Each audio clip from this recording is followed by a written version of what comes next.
ओम नमः शिवाय महारुद्राय बाबा धवलेश्वराय बालालिंगाय नमो नमः।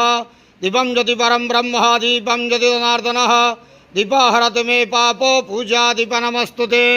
बाबा धवलेश्वर बालालिंग महाप्रभु संसार सुखी रखंतु।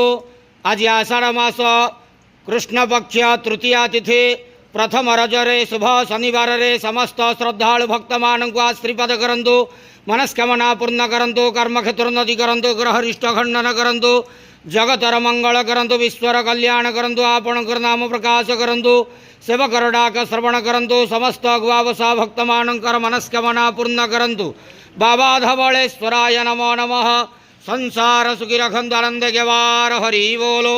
आज प्रथम रज शुभ शनिवार रे समस्त श्रद्धालु भक्त मानक आश्रीपद करंतु। आनंद गेवार हरि बोलो।